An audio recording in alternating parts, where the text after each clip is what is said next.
You're in the wrong seat." Victoria Croft's voice wasn't loud, but it was sharp, like the edge of crystal about to crack. The dinner table missed a beat. Knives and forks froze midair. The chandelier cast a cold streak of light on the walnut table. I remained seated.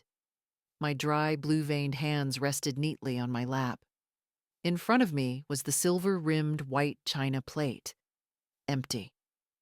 In the center of the table was a juicy prime rib, butter-scented grilled corn, and a bowl of arugula salad I hadn't seen in my own kitchen in 40 years of being a wife. "Did you hear me?" Victoria tilted her head, her smile so polite it was numb. "This seat is for guests. You can eat in the kitchen, please." Ethan, my son, poured red wine. He avoided my gaze, as if something on the wall was more important. His cheekbones carried his father's, Robert Sullivan's, features, hard, sparing with words, as if they could hold up the sky. Back then, I believed that. I stood up slowly. The chair scraped softly against the wooden floor. Victoria took the empty plate from my hand. It slipped from her fingers. The sound of breaking china scattered like firecrackers. A shard of porcelain flew, grazing the ankle of my flat shoe, stinging. Someone chuckled softly. Someone whispered, "Oops." Ethan tapped a rhythm on the chair, half joking. "Nice hands, Vic." I heard another sound, not from the floor, but from inside my chest. A dry snap, like a lid popping off after years of being pressed down. I swallowed. The smell of grilled meat, red wine, and black pepper sauce mingled. Aromatic, sophisticated, but not belonging to me. "I'm fine anywhere," I said, my voice even. "Kitchen or table, as long as it's family." Victoria's smile vanished as if flipped off. "My family, Mrs. Sullivan." The room fell into the kind of polite silence that Southern Americans do so well. The magnolias in the glass vase still fragrant, the lights still warm, everything still looking perfect, except the people. I glanced at the wall where their wedding photo hung, from Boone Hall Plantation, red brick gates, ancient oaks, a long veil, a blinding white smile. I remember I stood at the edge that day, afraid to step on the bride's dress. I took a step back, and instead of walking to the kitchen, my memory opened a door, and the Cooper River sea breeze slipped through, cold and salty. My name is Margaret Sullivan, 67 years old. If you met me at the Charleston market on a Saturday morning, you probably wouldn't recognize me. My hair is gray, in a low bun, a light blue cardigan, old flats molded to my feet. I had lived my whole life small enough to fit on a whitewood porch, a patch of grass, and a cup of chamomile tea at dusk. My husband, Robert, left one April morning as if someone had silently unplugged the world. The night before, he was snoring lightly in front of the TV, his hand on the sports page. I had brewed a pot of chamomile. By morning, the tea was cold, and he was gone. People said it was peaceful. No one asked me what sound is left when a man goes peacefully. It's the sound of a spoon hitting an empty cup, the sound of slippers dragging across the kitchen floor, the sound of breathing counting the stairs. It's the sound of a house becoming too large. I have one son, Ethan. I named him something that sounded bright, crisp. When he was 3, I carried him to the doctor in a June downpour, Robert, shielding us both with a coat as big as an awning. When he was 10, I taught him to make shrimp and grits. He dumped a whole handful of onions into the pan, laughing like he'd just invented fragrance. When he was 17, he was taller than my shoulder. When he was 25, he stood taller than my loneliness. Or so I thought. Then Victoria Croft appeared, heels clacking on stone, black Americano, a crisp beige blazer, a "how are you" smile, as precise as a Face ID unlock. I couldn't fault the smile. I just saw I wasn't invited inside it. Their wedding was splendid and by-the-book Southern. White flowers, long tables, fairy lights, pre-printed blessings. I stood at the edge of the lawn, avoiding Victoria's dress train. When they exchanged rings, she looked around the room. Her gaze passed over me like one scans past an extra chair. I told myself, it's fine. My son's happiness is enough. After the wedding, my house grew quieter. Calls from Ethan shortened. Texts changed from mom to mom. Then they dwindled. I cooked for two, ate for one. I wrapped the leftovers, put them in the fridge, leaving a little space for hope.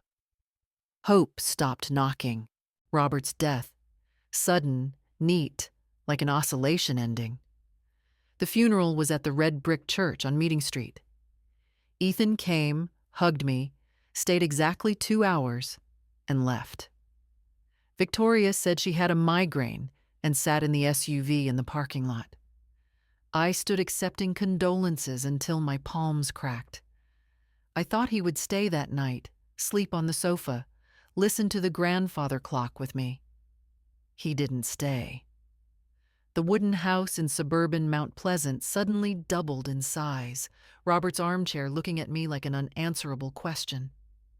The weeks after, silence. I called, voicemail. I left messages, my voice strangely natural. Mom's fine. Don't you worry. At night, I left the porch light on longer than necessary, as if the yellow glow could draw someone back.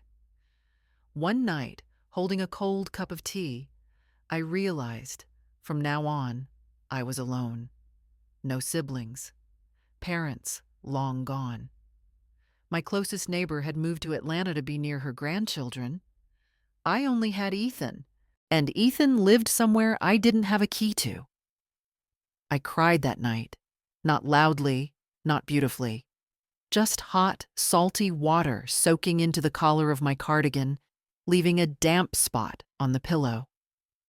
I cried for Robert, for the kitchen lacking the sound of dishes, for the pieces of my life I had neatly folded into drawers. And deepest of all, I cried for Ethan, the little boy who used to cling to my neck during thunderstorms, who now passed by me as if I were a wall. Then a thought knocked, softly, but impossible to dismiss. If I brought something of value, maybe he would open the door again. I had one thing. The house. The white wooden house Robert left me in his will. The wind chimes on the porch, the lawn, the warm kitchen, and the springs where dogwood bloomed along the fence. Estimated at about $750,000. Not a fortune, but a lifetime for a woman who never spent extravagantly. I called Ethan. I made the offer. I sell the house. We buy a condo downtown near the Cooper River. 3 bedrooms, 2 baths. The 2 of them would have their space. I'd have mine. We, a family. For the first time in a long time, Ethan's voice softened. You'd really do that, Mom? Of course, I said. I'd do anything for you. Selling the house was harder than I imagined. Every drawer was a memory, every scratch on the floor held an old sound. I packed faded photos, saved Robert's handwriting on old milk receipts. I put the chipped mug, the only one that made tea taste right, into the last box. A distant train whistle blew. I locked the door. The key was cold in my hand. 2 months later, a check with blue ink sat in my wallet. $840,000. I called Ethan. He came with Victoria, the first time she'd stepped into my house, now empty. Victoria walked around, a finger touching the wooden windowsill, the lace curtains I'd sewn myself. Vintage, she said, like a diagnosis. Then she turned away. We went to see condos. Victoria chose. Ethan nodded. I was silent.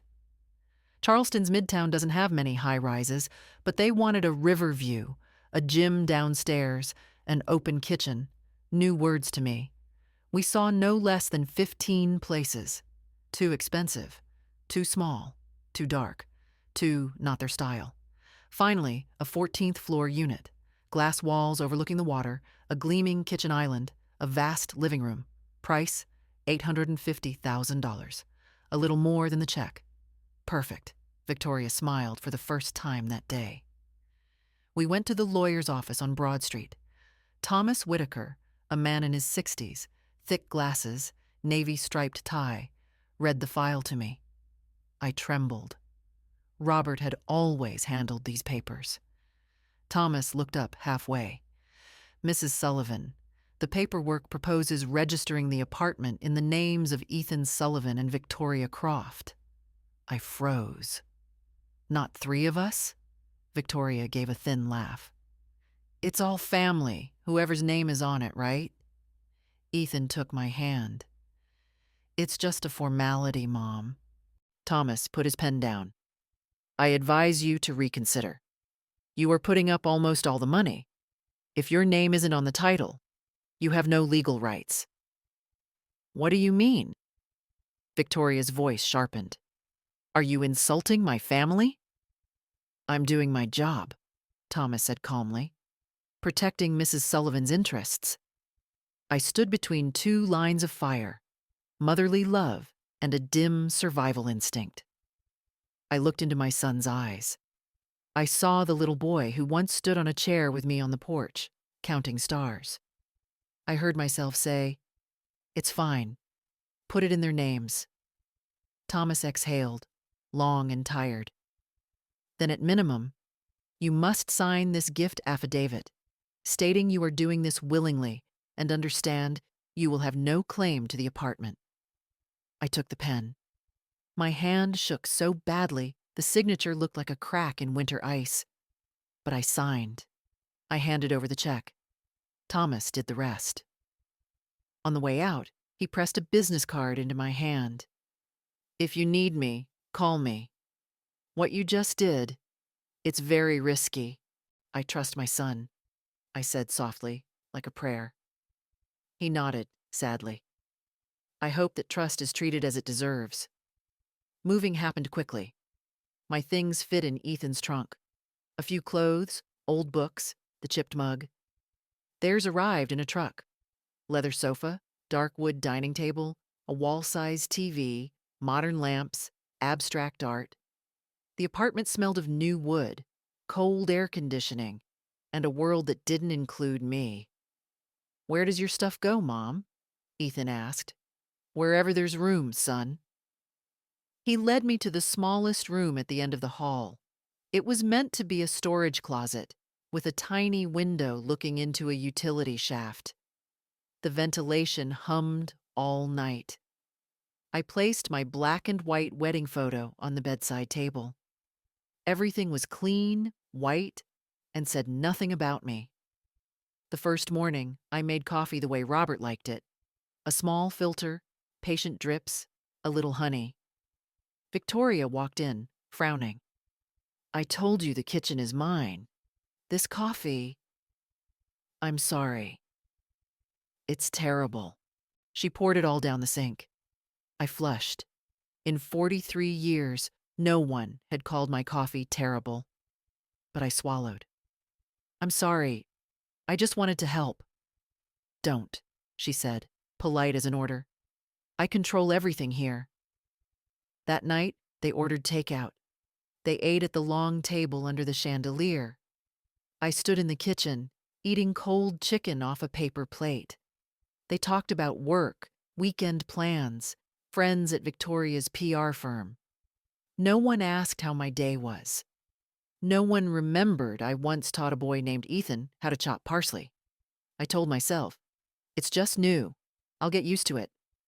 But a cord inside my chest was tightening.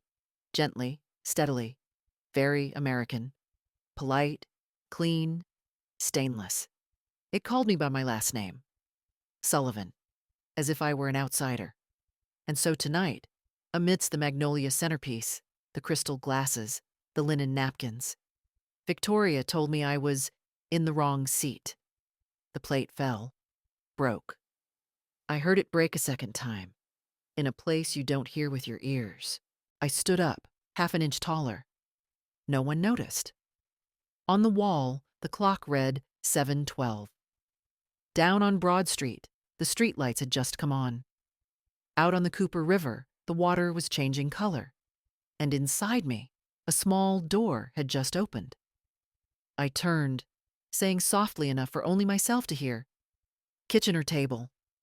I'll decide." Victoria didn't hear. She was busy laughing with a friend. Ethan didn't hear. He was busy pouring wine. But I heard. And a 67-year-old woman had just memorized that voice, the voice that would lead me through the rest of the story. The morning light in Charleston is unique, both warm and sad. It passes through thin curtains, falls on the wooden floor, drawing quiet squares I was afraid to disturb with a heavy breath. That was the light I saw every day for the first 3 years in that apartment. 3 years I tried to convince myself this was home. Ethan left for work early. Tie knotted tight, a whiff of oak cologne left behind. He kissed Victoria's cheek, not mine. I still woke up before them both, made coffee, toasted bread, set the table. Then I'd sit in the small chair by the window that didn't open, watching Broad Street wake up. Americans live fast and forget fast. I learned not to wait for a good morning. They had jobs, friends, parties, careers. I had silence. Victoria told me I should enjoy retirement. I heard the real meaning: don't interfere, don't be a burden. She hired a cleaner every week, though I still cleaned. She ordered groceries online, though I still knew every aisle. Everything in that apartment had a system, including the way she slowly erased my existence. She didn't yell. It was just a little bit every day. A stack of towels I folded was refolded the right way. A vase of flowers I arranged was replaced with white tulips that looked better. A chipped teacup was thrown away without anyone asking who it belonged to. I called them soft knives, the kind that kill you slowly with politeness. Last February, they threw a birthday party for Ethan. Many friends came. Laughter, clinking glasses, the smell of bourbon filled the apartment. I stood in the kitchen, watching through a crack in the door. Victoria said, "We bought this apartment by selling my mother-in-law's old house." The table erupted. Someone asked, "Where does she live now?" Victoria replied lightly, "Right here, in the back room, safe as a mini nursing home." Laughter broke out again. Ethan laughed along. I turned away, hiding my hands in my apron so no one would see them shake. I had thought about leaving, but where? My savings were in a joint account with Ethan. I only had a small pension and the old car Robert left, which Victoria said should be sold to not take up parking space. I stayed silent for a whole year, until one day I met Mr. Thomas Whitaker again. I was in line at the bank, cashing a small check. He walked out from the next counter, recognizing me immediately. "Mrs. Sullivan?" "Yes. Hello, Mr. Whitaker." He looked at me closely, frowning slightly. "I was wondering if you were still in Charleston?" "I haven't gone anywhere." "And the apartment?" "It's still my son's." A pause. Mr. Whitaker took a new business card from his pocket. "Did you know I work with an organization supporting elderly victims of financial abuse?" I looked at the card, my fingers trembling slightly. "You think I'm being abused?" "I think you may have lost your rights without even realizing it." He looked at me for a long time. That gaze made me feel ashamed, as if caught hiding a wound. I forced a smile. "I just want my family to be at peace." Sometimes peace doesn't come from silence. he said. "It comes from reclaiming your voice." I took the card. I promised nothing. But that night, I placed it inside my old Bible. And for the first time, I slept without leaving the porch light on. Ethan came home less and less. Victoria said he'd been promoted, had to travel more. I didn't ask. I knew, at this age, questions are the fastest way to annoy people. One night, I heard them arguing. Victoria's voice was loud, sharp. "Just keep listening to your mother.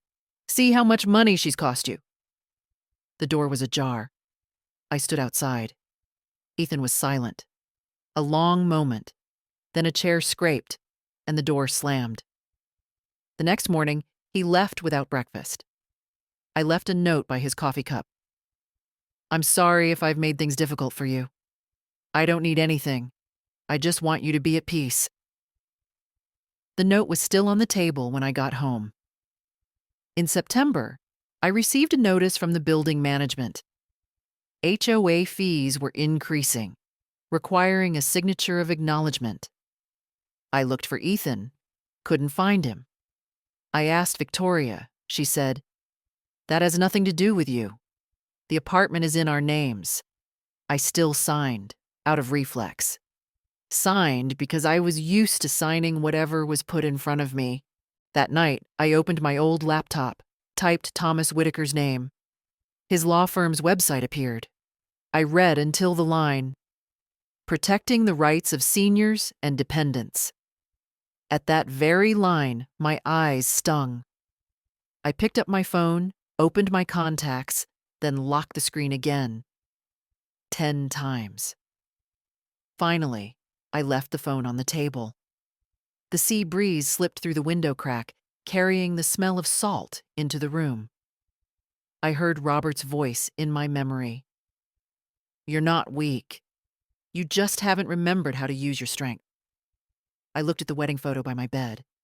He was smiling, that same smile, half gentle, half encouraging. I exhaled, whispering, "Robert, I think it's time." And I opened the phone and dialed Thomas Whitaker's number. The door to Thomas Whitaker's office closed behind me with a soft click. A seemingly normal sound, but it made me feel I was doing something serious, as if breathing too hard could break everything. The room was the same as 3 years ago.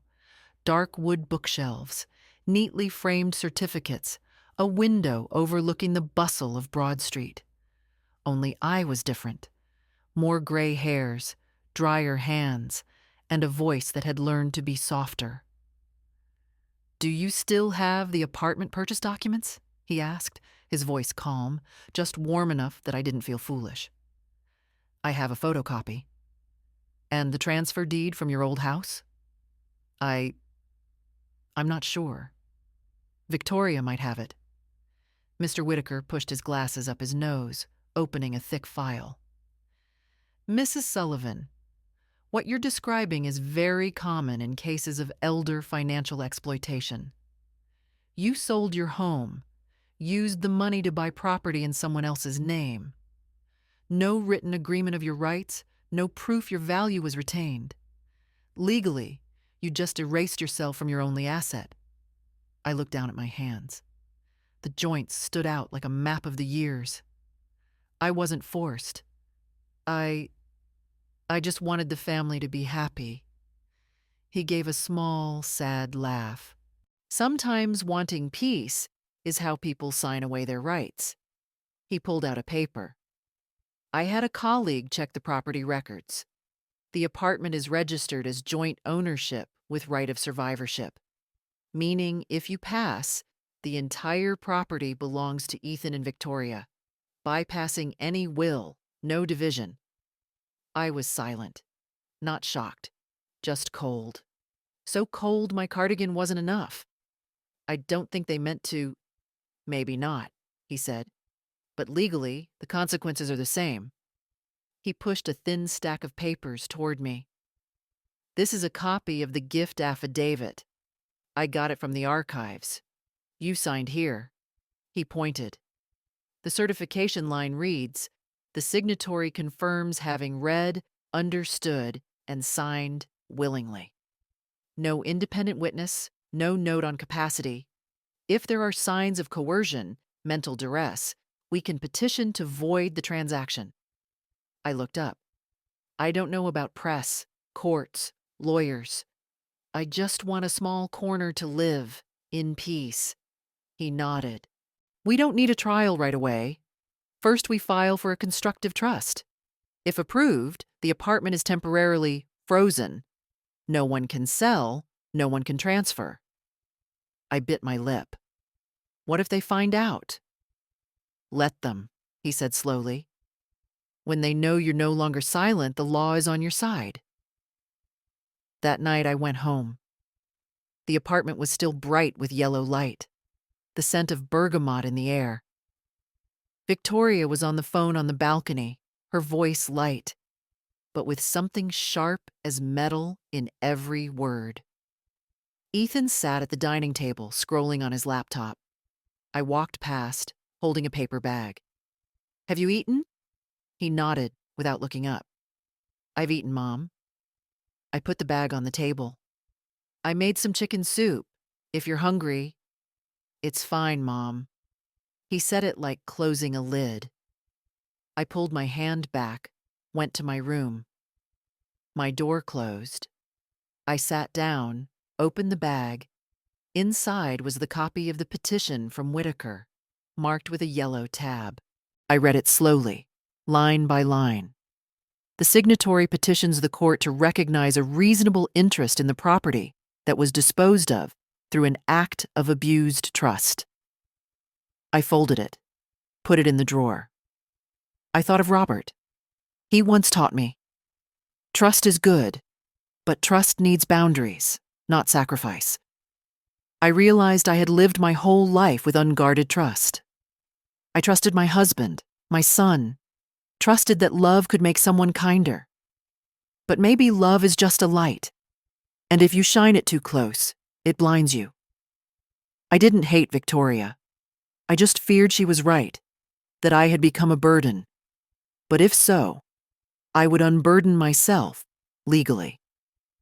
2 weeks later, Whitaker sent me an update. Your petition has been accepted for review. The court has placed a temporary lien on the apartment transfer. I held the phone, my hand shaking.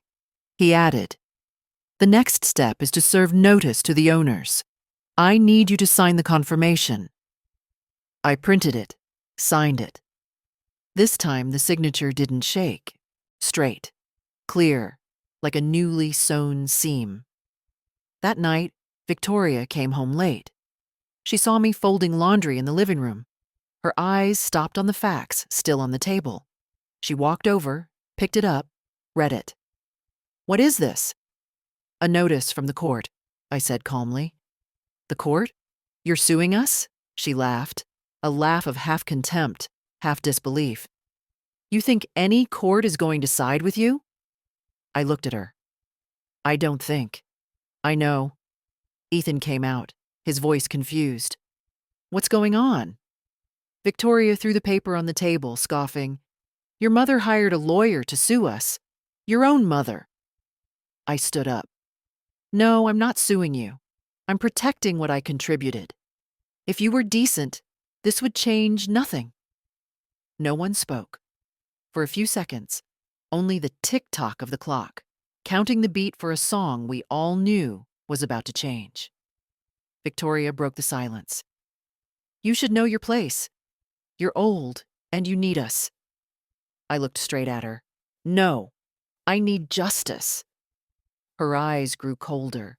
Ethan stood between us, his back rigid like a man split in two by different loyalties. I pitied him. But pity no longer meant weakness. I didn't sleep that night. I sat by the window, watching the streetlights reflect on the Cooper River. The wind brought moisture, cold, and the taste of salt. In my head, Whitaker's voice echoed, silence isn't surrender, it's the preparation phase. I opened the drawer, took out the old photo, Robert, a young Ethan, and me. I placed it on the table. "You see," I whispered, "I'm doing what you can't do anymore. Saving this home, not for the money, but for dignity." Outside, a siren wailed down the street, fading. I closed my eyes. For the first time in years, I no longer felt invisible. After that night, the atmosphere in the apartment changed. Not suddenly, not dramatically. It was like someone silently lowering the thermostat a few degrees each day. You don't notice until the cold seeps into your bones. I began to understand why they call it silent abuse. The first morning, the coffee disappeared. I opened the cabinet. The coffee tin was gone. Victoria said, "I reorganized the shelf." "Mom, don't leave things lying around."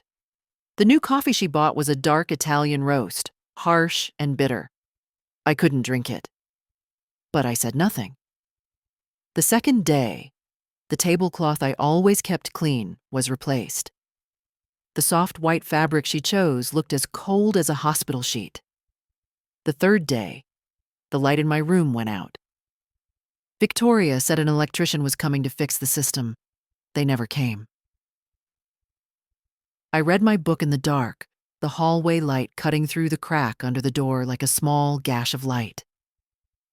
A week later, Ethan stopped talking to me in the kitchen. He'd walk past, AirPods in, eyes on his phone. I'd say hello. He'd nod. The nod was thin as paper, just enough to be polite, not enough to be warm. I still made dinner, still saved him a plate. It was always untouched. Sometimes I thought, maybe I was wrong. Maybe Victoria was right. I didn't belong in their world anymore. This 14th floor apartment wasn't a home, just a waiting station for someone with nowhere to return to. One night, I heard Victoria on the phone in the living room. She was speaking softly, but her heels tapped the floor like a metronome. She signed the petition. But the lawyer said it's fine. Yes, we have enough proof she was willing. No, no cameras. We'll say she's confused. I stood in the darkness, my hand gripping the doorframe. Confused. The word stabbed straight into my heart. At 67, the scariest thing isn't poverty, isn't loneliness. It's no one believing you're still sane. I went back to my room.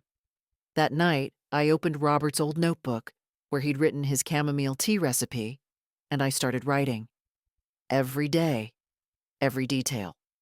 Who came, what was said, which bills I paid, the times the lights went out, the photos taken down from the wall. On the first page, I titled it, "The 14th Floor File." One afternoon, I got a letter from Whitaker. He said, "We need more evidence. Try to record or take specific notes of any isolating behavior." I started carrying a small pen. Every time Victoria said something, I wrote it down as soon as she turned her back. Don't open the window. Don't use the washer at night. You have to ask before using the microwave. I wrote it all. No one noticed. Who pays attention to an old woman? One evening, I came home late. My bedroom door was locked. A new lock. I asked Victoria. I changed it for security. You can sleep on the sofa tonight. I didn't argue. I took a blanket, lay down on the couch.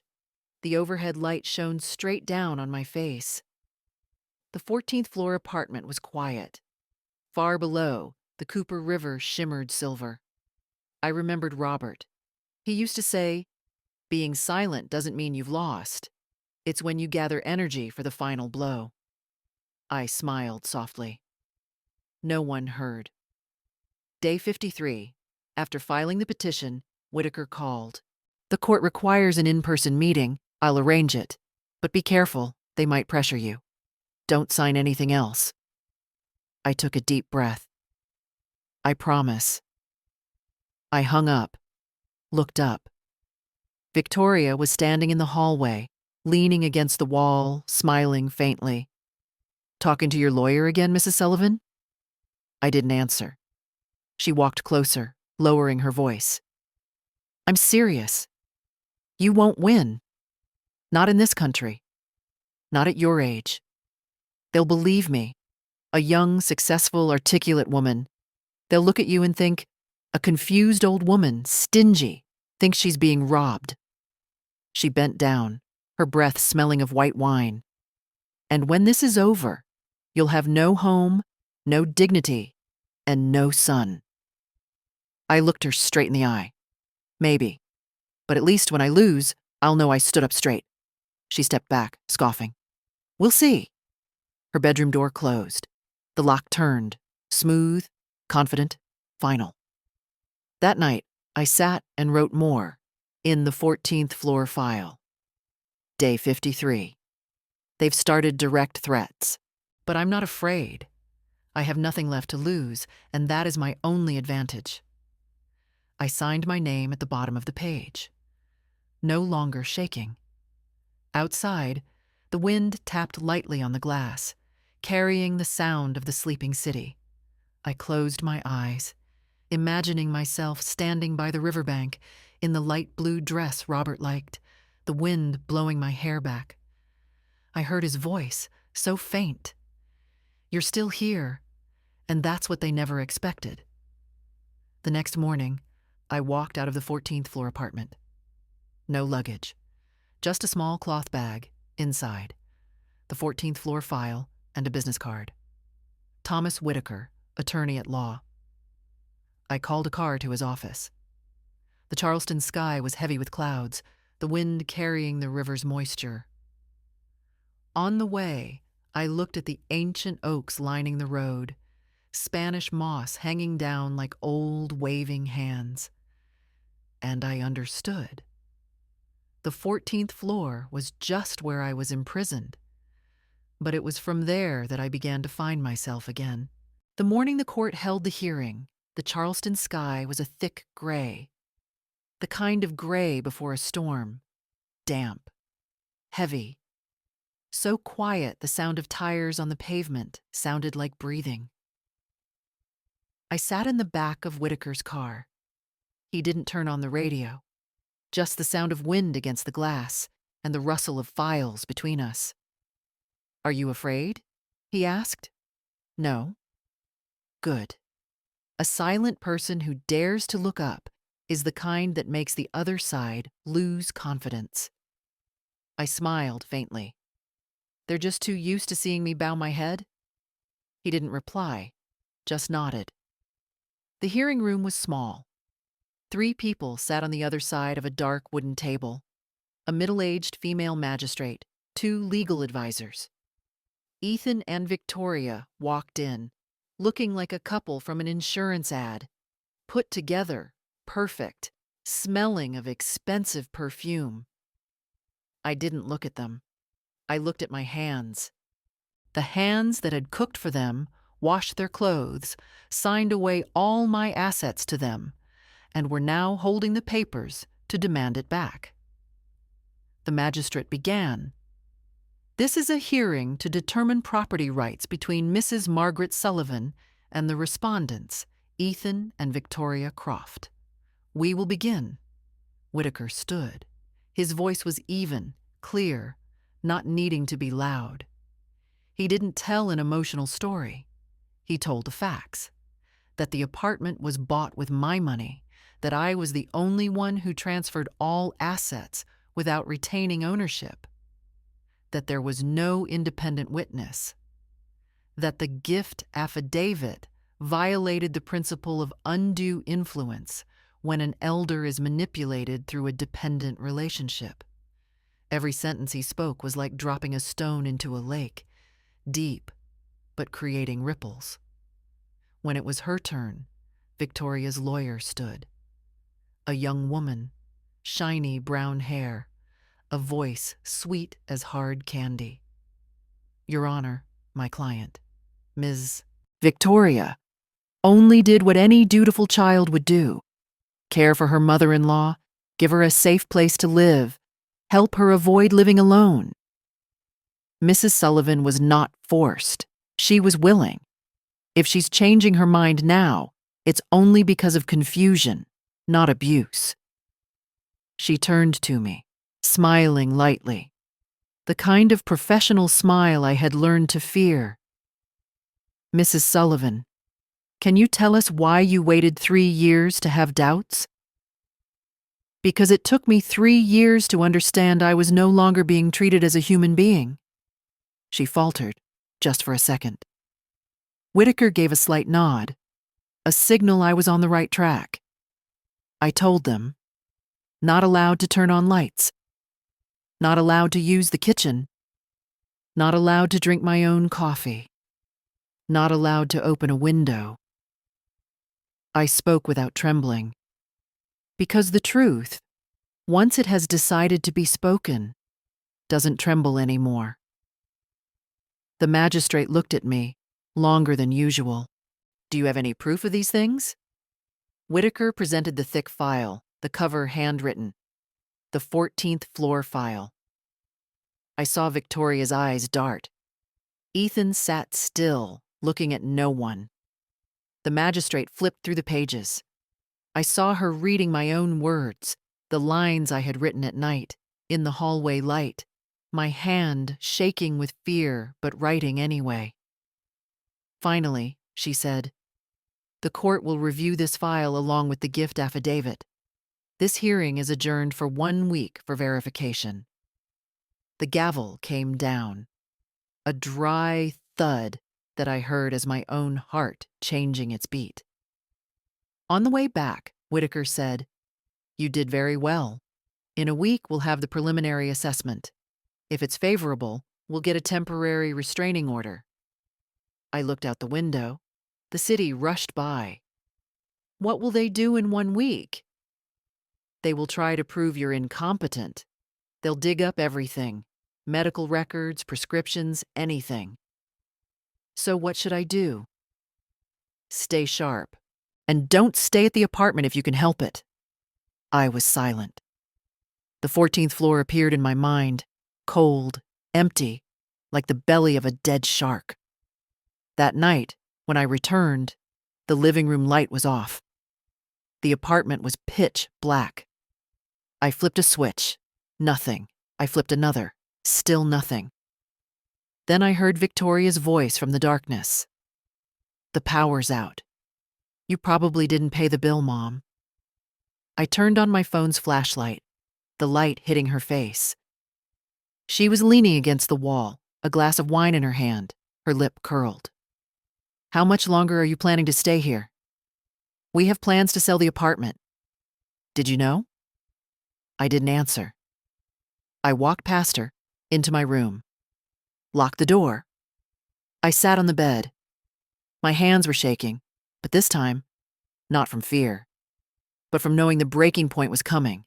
And this time, it wasn't killing me. It was killing the victim inside me. The next morning, I woke early. I walked out of the 14th floor apartment carrying my cloth bag. Inside, the 14th floor file, a small notebook, and a picture of Robert. I didn't go straight to Whitaker's office. I went to the Charleston ferry terminal. The morning fog was thick, the river water as still as a mirror. I sat there, watching the water. A seagull landed on the railing, crying softly. I whispered, "Robert, if you were here, would you be proud?" The salty river wind blew through my hair. I didn't hear an answer, but I felt something I'd forgotten for years. Freedom isn't necessarily about winning, just about daring to fight back. When I turned around, Victoria was waiting by the door. Her face was so cold I thought I was looking at a freezer door. "You're playing a dangerous game, Mom." "It's not a game, Victoria. It's my life. And you're going to lose." I smiled. "Maybe. But if I lose, I'll still be the last one to tell the truth." She looked at me, laughing in contempt. "People don't believe old women's stories, you know." I walked straight inside, without answering. Because she was half right. but history always begins with those who weren't believed. On Monday morning, it rained again in Charleston. A rain as fine as silver thread, falling slanted against the windows of Whitaker and Associates, making a sound that was half sad, half determined, like a clock, not fast, not slow, just heading forward. Whitaker looked out the window, arms crossed. He said, "I've seen many elder abuse cases, but you are rare, lucid, meticulous, and you didn't run. You have a legal will that most victims lack." I sipped my tea, chamomile and mint, the warmth spreading in my throat. I don't want to win. I just want them to stop. He smiled gently, a smile of both understanding and sympathy. To make them stop, sometimes you have to make them afraid. I was silent, listening to the rain on the roof, steady as the heartbeat of someone waiting. On the table was a diagram he'd drawn, a dense timeline of arrows, from selling the house, signing the transfer, to the milestones of isolation. Each red dot was a piece of evidence, each dotted line a legal loophole he would drive through. "You won't go to court again unless necessary. I will handle all the offense." I nodded. "And them?" "We'll make them make a mistake." He pulled out another paper, thin and harmless looking. But it was the weapon. "This is a declaration of retention rights. Once signed, you will have the right of permanent residency. They cannot evict you, even if they sell the apartment. And if they sign any contract that violates this, the court will see it as intentional fraud." I looked at the paper, not a blank sheet. It was a new, thicker, more real kind of trust. I signed. No shaking, no hesitation. 3 days later, I got a call. It was Ethan. His voice was tired, completely different from his usual confident tone. "Mom, can I see you?" "Alone," I agreed. We met at a small cafe near the Cooper River, an old place Robert used to like. Ethan was 10 minutes late. Shirt wrinkled, tie half loosened, eyes red. "Mom, you're making everything worse," he began. "Worse for who?" "For everyone. I'm stuck in the middle." I looked at him. The son I once believed would protect me. "You're not in the middle, Ethan.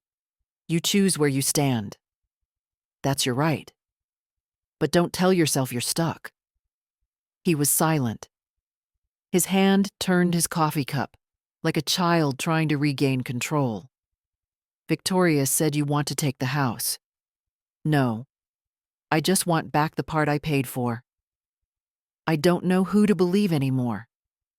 "Then believe the law." He looked up. The eyes that were once bright as a child's were now covered in a tired ash. "Mom? Did you ever think Victoria did this because she was worried about me?" "No." "Do you know why?" "Why?" "Because real love never needs to prove itself by eliminating someone else." He didn't answer. When I stood up, I added, "You don't have to choose sides, Ethan. But remember, the silent one isn't always wrong. Sometimes they're just waiting for you to see the truth." I left money on the table and left. Behind me, I heard his sigh, as long as an unvoiced confession. That night, Victoria found out Ethan had met me. The argument echoed through the 14th floor apartment. "You're doubting me? After everything I've done?" "I just want to know the truth, Vic." "The truth is she's using you." "No. Maybe it's the other way around." A slap, the sound of breaking glass. I heard it from my room. I didn't go out. Sometimes the best revenge is to let them burn in the fire they started. 2 days later, Whitaker sent me a text. "I just received the report from the court. They suspect financial coercion. The apartment is temporarily frozen. They can't sell. And Victoria has been ordered to provide all bank records." I read it, my hand shaking, not from fear, but from the shape of liberation. In my small white room, I sat down, opened the 14th floor file. At the bottom, I wrote a new line. Day 112. The law isn't a weapon for the strong. It's a fortress for those who were once invisible. I closed the book. It felt like closing a chapter of my life. That evening, Ethan knocked on my door. His face was pale, bruised under the eyes. "Mom, I'm sorry." I didn't speak. He sat down on the chair, hands on his knees, trembling slightly. I checked the accounts. Victoria cleaned us out and had plans to go to California. I was stupid. I trusted her. I looked at him, not with pity, not with anger, just a calm exhaustion. "You still have this home. This home is yours now. It's a home for those who know regret." He bowed his head, and in that moment, for the first time in years, I saw my son. Not the man who betrayed me, but the boy I once held when he still smelled of milk. When he left, I opened the window. Charleston lit up, yellow light reflecting on the river like 1,000 eyes looking back at me. I knew victory hadn't come yet, but for the first time in my life, I wasn't afraid. No more footsteps behind me. No more voice ordering me to know my place. I had found my place. It wasn't at the dining table, not in the apartment, not in anyone else's heart. It was in me. The hallway of the Charleston County Courthouse was bright under white halogen lights. The smell of paper, metal, and the anxiety of waiting people mingled. I sat still, hands gripping the 14th floor file. Whitaker walked over, adjusted his tie, spoke softly. "You just need to tell the truth. Nothing more, nothing less. Don't look at Victoria. Look at me, or look at the judge. Understand?" I nodded. "I've waited too long for this day to tremble, Mr. Whitaker." The hearing room door opened. Victoria entered first, heels clacking on the tile like the heartbeat of someone about to lose. She wore white, so pure it was offensive. Beside her, Ethan walked slowly, his face hard, his eyes empty. When I walked in, I saw they didn't look at me. Maybe in their minds, I was just the old shadow, present, but insignificant. The judge was Harriet Doyle, gray-haired, stern. She read the file in silence. The sound of turning pages was even, dry and heavy. "Mrs. Sullivan, would you like to say anything before we begin?" I stood up. No papers, no notes. "I just want to say, I spent my life building a home, and I was thrown out of it. I am not here to reclaim money, but to reclaim the right to be respected." The room was silent. Only the sound of the court reporter's pen scratching on paper. Victoria's lawyer began her counterattack. She presented old medical records, proving I had once used anti-anxiety medication. Mrs. Sullivan has a history of anxiety. She may not have been lucid when signing the contract. Whitaker stood, responding slowly. That itself is proof she was susceptible to manipulation. Undue influence, Your Honor. 1 point for us. I saw Victoria's eye twitch. The lawyer continued. "Your Honor, my client has a recording. In it, Mrs. Sullivan clearly says, 'This apartment is yours. We will present it.'" The audio played. My voice, weak, tired, saying, "This house is yours. I just need a small corner." The room turned to look at me. I looked at Whitaker. He nodded slightly. "Permission." "Your Honor," I said, "that was after they transferred the title. I said that because I no longer had any right to say otherwise. When people are stripped of their rights, sometimes all they can do is say what others want to hear, just to be allowed to stay." The judge stopped writing, looked up at me. She said nothing, but I knew. She had heard the truth. When it was Whitaker's turn, he presented the bank statements. proving the money for the apartment came from my account, transferred to Ethan just before the contract was signed. Then he paused, looking directly at Victoria. Ms. Croft, can you explain why $2,000 from Mrs. Sullivan's funds was transferred to your account just 3 days after the gift deed was finalized? Victoria turned pale. Her lawyer quickly interjected, "That's irrelevant." "It's entirely relevant," Whitaker countered. "It's a sign of direct benefit from the manipulative act." The judge ordered the evidence submitted. Victoria was silent. No sound but the rain tapping lightly on the window. During the recess, Ethan approached me. "Mom, I didn't know about that money. Now you do. Mom, if the court rules, will you win?" "No. I'll just be acknowledged." He hung his head. I saw his shoulders shake. A son relearning how to be an adult. Late, but not too late. The hearing ended. The judge announced she would temporarily recognize Margaret Sullivan's independent right of residency and ordered an investigation into Victoria Croft's financial misconduct. The gavel fell. Just one sound, but it was thunder in my heart. Victoria shot up. "No, this is my house. I have the right—" The judge looked straight at her. "You have the right to explain, not the right to shout in my courtroom. One more violation, and I'll have the bailiff escort you out." No one spoke.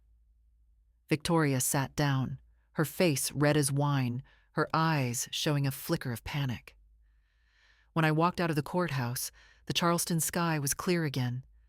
A light breeze, sunlight hitting the wet pavement. I stood under the awning, took a deep breath. Whitaker was beside me, speaking softly. "You did it, Margaret.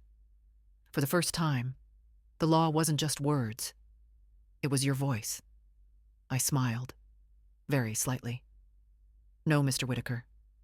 The law only opens the door. It's the truth that must walk through it." I turned to look at the Cooper River in the distance, where I once sat alone in the fog.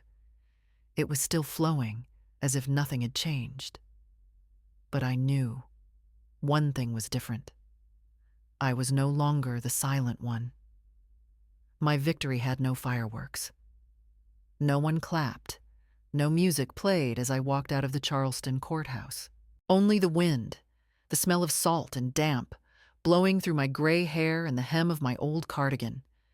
For the first few days, I thought I was at peace. But at my age, I should know.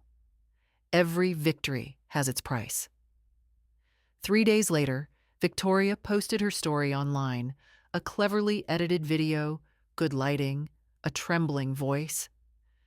"I took care of my mother-in-law for 4 years, but she's suing me for money. I don't understand how someone can be so cruel to their own son." The video got over 400,000 views in 2 days. The comments were flooded with toxic older generation, typical boomer mom, controls with guilt. Ethan sent a text. "I'm sorry, Mom. I didn't know she would do that. I'll handle it." I didn't reply. I knew the worst thing isn't the lie, but the sympathy given to the wrong person. One morning, I went to the nearby supermarket. The young cashier looked at me strangely. As she scanned my card, she said quietly, "I recognize you from that video." I nodded, no explanation. When people have already chosen the story they want to believe, the truth has no effect. That afternoon, I felt tired, hands shaking, vision blurry. I thought it was just lack of sleep. When I stood up, everything tilted. I fell. My head hit the corner of the table, and the lights went out. When I woke up, I was in the hospital, the smell of antiseptic, and the sound of a heart monitor. On the chair beside me, Ethan sat slumped, eyes red, shirt wrinkled. "Mom, don't scare me like that," I smiled. "Just a fall. Old people do that." I kicked her out of the house. I told her to leave as far as possible. I looked at the white ceiling. You don't need to kick anyone out. Sometimes people like that leave on their own, as soon as they have no one left to harm. He took my hand, and I felt my son's hand, no longer a stranger's, but the hand that once held mine when he was learning to walk. A week later, I was discharged. Whitaker came to visit. He placed an envelope on the table. Court papers. You have the permanent, non-transferable right of residency, and the court will continue to investigate Victoria's actions. If they conclude fraud, you'll be compensated. I looked at the paper, smiled faintly. I don't need compensation. I just want to sleep one night without hearing strange footsteps outside my door. He nodded, his gaze distant. Mrs. Sullivan. You know, I've met many people who won their case, but few who won against their own fear, like you. I smiled. The law can give us a house, but only courage can give us peace. That night, I sat on the 14th floor balcony. Charleston was lit up, the Cooper River wind blowing gently. I heard a distant church bell. On the street below, people were still living, rushing, believing in stories they'd never really know. As for me, finally, I just wanted quiet. I opened the 14th floor file and wrote the last line. Day 198. I didn't win against anyone. I just became a person again. I closed the book, looking out at the amber dark sky. There are victories no one records. But I knew Robert was watching, and for the first time, I didn't need anyone to believe I was right, because I believed myself. On the 5th morning in the Charleston hospital, the sky was brilliant. Pale yellow light streamed through the blinds, falling on the tree branches outside the window, where each leaf swayed gently, like a steadying heartbeat. I lay still, watching that patch of light move across the wall. After so many months of darkness, I realized the simplest thing, light, is life's greatest luxury when you live in fear. Ethan brought me a bouquet of white tulips. I looked at them, smiling faintly. Tulips? I remember someone used to hate this kind. He looked down, his voice soft. I know. You prefer white daisies, don't you? Yes, but tulips are fine, as long as you brought them. He placed the flowers on the table, sat in the chair by the bed. Nothing more was said, just a long silence, a silence that no longer held hatred, only exhaustion and compassion. I looked at his face, thinner, his gaze no longer avoidant. I withdrew Victoria's appeal, he said. I know. She's leaving Charleston this week. Good. Everyone has their path. I just hope she finds hers sooner. Ethan was quiet. After a moment, he asked, Mom, do you ever regret having me? I laughed, a hoarse but real laugh. If I did, you wouldn't be sitting here. He bowed his head, and for the first time in years he cried. Not tears of guilt, but the cry of a burden released, like a child who finally understands he hurt the one who loved him most. I reached out, placed my hand on his hair. You know, Ethan, forgiveness doesn't mean forgetting. It means I'm choosing not to let the wound control the rest of my life. He grasped my hand, squeezing gently. In that moment, I no longer saw a lawsuit between us, or a house, or a late apology. Just a mother and her son finding his way back. In the afternoon, Mr. Whitaker came. He wore a gray coat, holding a file. The court has issued its final ruling. You are recognized as a co-owner. Victoria has lost all rights. I nodded, my voice small. Thank you, Mr. Whitaker. You gave me back more than just a house. I only did my part. The hardest part you did yourself. Survive. He sat down, his voice lowering. What are your plans after this? I'll go back to the 14th floor apartment, but only for a while. I want to sell it, then buy something smaller, near the river. A place with a balcony and sunlight. He smiled. It sounds like you're ready for a new chapter. Not exactly a new chapter, Mr. Whitaker.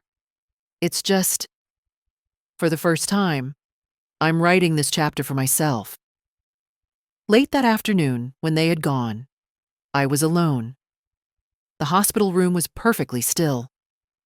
I heard the heart monitor. Beep, beep. Each steady beat, a reminder I was still here. I looked at the discharge papers on the table. In the residency address section, I wrote in a shaky but clear hand, Margaret Sullivan, resident of Charleston, not dependent. I put the pen down, smiling. Because after all, maybe I didn't need to go home anymore. I was home. When it got dark, I opened the window. Moonlight spilled onto the floor, a soft, silk-like ribbon of light. I whispered, to whom I didn't know, maybe Robert, maybe myself. Thank you for staying, and if I wake up tomorrow with no one beside me, that's okay too. I still have the light. The night breeze blew through the curtains, and in that wind, I heard something that sounded very much like peace. One March morning, I returned to Charleston. The city was the same. Oaks dripping moss, the Cooper River sparkling, and the old red brick buildings reflecting on the water like memories that refused to fade. I stepped out of the taxi in front of the 14th floor apartment. The place that was once my hell. The place that made me forget who I was.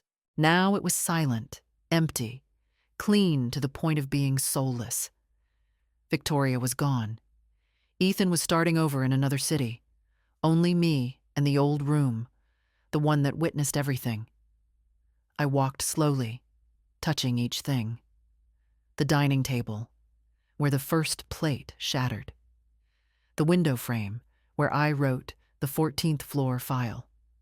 The white wall, where the afternoon light slanted, drawing gentle diagonals like a hand skimming the water. I felt no hatred, just the return of an empty space. I opened the balcony door. The river breeze blew up, carrying the smell of salt, of plants, of something very real. Freedom. I closed my eyes, listening to the wind in my gray hair. In that moment, I knew. I wasn't afraid anymore. Not afraid of being alone, not afraid of being forgotten, not afraid of losing my place in my own home. Because I carried home in my heart now. A month later, I sold the apartment. The money was enough to buy a smaller place near the Ashley River, just 2 rooms, a kitchen, and a wide balcony. On that balcony, I replanted the white daisies Robert used to like. Every morning, I make tea, turn on the radio, listen to the waves. The new house is small, but no footsteps make me afraid. Only the sound of falling leaves and a strange bird singing on the porch. Whitaker came to visit. He looked around, smiled faintly. Not bad. You seem to be living well. I'm not living well, I'm living truly, I replied. He placed an envelope on the table. The Charleston Organization for Senior Protection would like to invite you to be an honorary advisor, to help others who were once like you. I looked at the letter, smiling softly. I'm not sure I'm strong enough to teach anyone. You don't need to teach. Just tell. Your truth is enough to save others. I nodded. All right, I'll tell it. But in my own way, slowly, clearly, and without flinching. That night, I opened the 14th floor file. It was old now, the corners frayed, the ink smudged on a few lines. I turned to the last page and wrote one more line. Day 365. I am no longer a victim. I am my own witness. I put the pen down, took a deep breath. On the table, a blank sheet of paper lay next to it, the first page of a new notebook. I wrote the file of light. for all those who were once made to believe they were small.